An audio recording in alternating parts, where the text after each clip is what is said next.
هاليوم كان مميز كتير بكل تفاصيله. تركت عمر 20 ودخلت بعمر 30. مر الوقت كتير بسرعة، وخاصة نحن جماعة التسعينات عشنا كتير من الأحداث بعمر 20 ومرق من دون ما نحس فيه. على الرغم من إنه كان صعب علينا، بنفس الوقت كان فيه أشياء حلوة كتير. أنجزنا كتير من الإنجازات، درسنا، سافرنا، تغربنا، تزوجنا، صار عنا أولاد، وتحملنا مسؤولية كتير كبيرة، والحمد لله كنا قدها. هلأ خلينا نحكي عن تحضيراتي لعيد الميلاد. حبيت أعمل ليزي كيك. طبعا عملت الصوص على إيدي، كسرت البسكوت، وهلأ عم نحاول إنه نخليهم يتجانسوا سوا.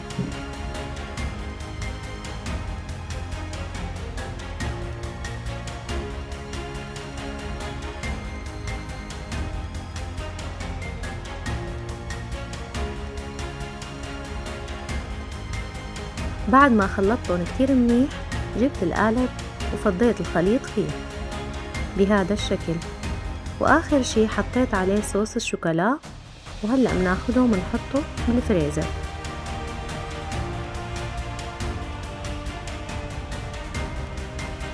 حبيت كمان حضر كبة نية.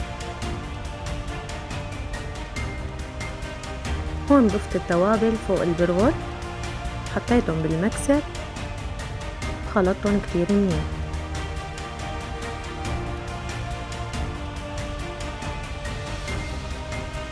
خبروني انتو كمان بأي عمر صرتوا وبأي مرحلة، وشو الإنجازات اللي ساويتوها.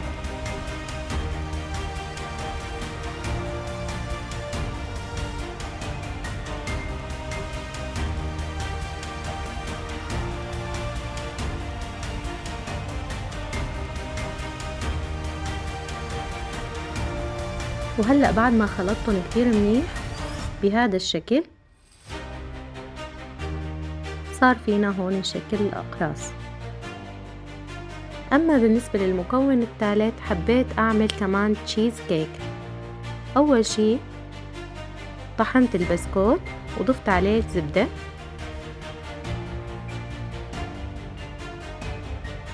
لحتى يتجانسوا كتير منيح.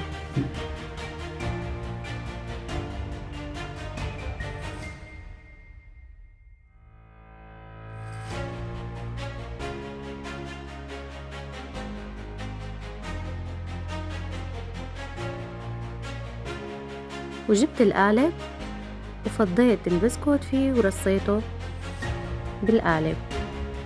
أما بالنسبة للخليط الكريمة، حطيت كريمة شانتيه مع كريمة سائلة مع حليب سائل،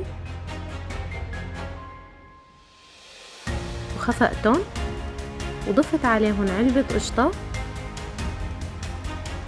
وجبنة كيري.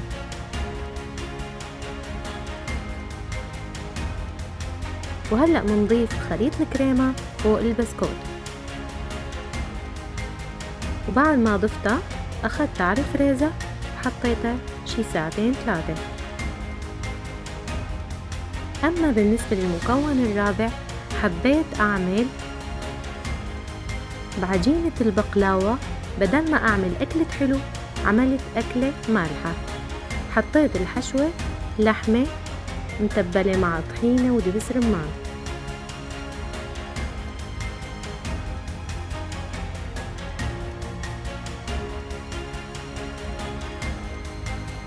نفس طريقة البقلاوة، بس إنه هاي الحشوة تبعيتها كانت لحمة.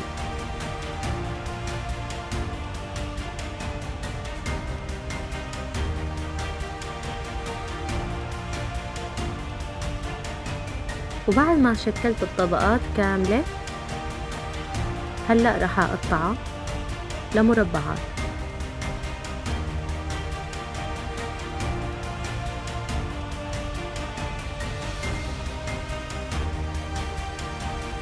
شعور حلو انك تحضري تحضيرات عيد ميلادك بايديكي.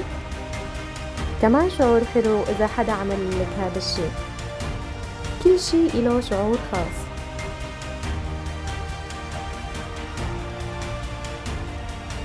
أما بالنسبة للمكون الخامس حبيت أعمل فطاير وبيتزا، وكمان عملت يالنجي، صفيتهم بالطنجرة وحطيتهم على النار. أنا أول ساعتين بطبخ اليالنجي بس بمي، وآخر شي بضيف لها التوابل اللي هي دبس الرمان والملح الليمون مشان يكون يستوي بطريقة كتير منيحة. أما بالنسبة للكيك حبيت كمان أنا حضره بإيدي.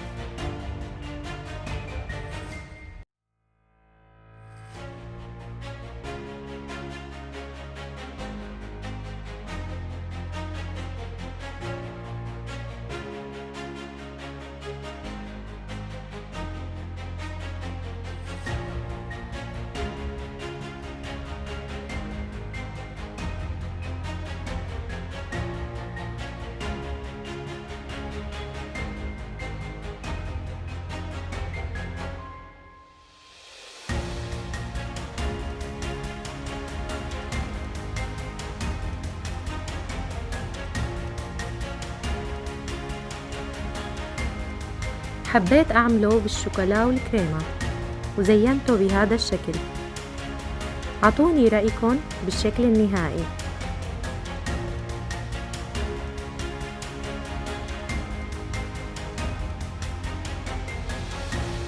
أما بالنسبة للطبقة الأخيرة من التشيز كيك، بعد ساعتين طلعته من الفريزر وضفت الطبقة الأخيرة، كمان عملت الصوص على إيدي وبنرجع بنحطه بالفريزر.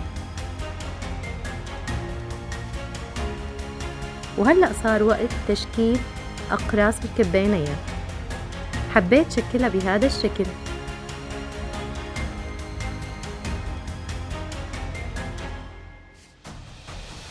والطبق الأخير حبيت أعمل فتة باذنجان، في ناس بتصيح لها فتة مكدوس. حبيت كمان زينها بهذا الشكل وقدمها بهي الطريقة. وهلأ صار وقت تقديم السفرة. عطوني رأيكم بالسفرة. هذا اللي قدرت عليه لحالي. بتمنى تكون عجبتكم السفرة وطريقة التقديم. كان مميز هاليوم كتير وحلو، وانبسطت كتير بالاحتفال. إن شاء الله تكون بداية خير لعام جديد محمل بالأشياء الحلوة. بتمنى تكون عجبتكم السفرة، واستنوني بفيديو جديد. سلام.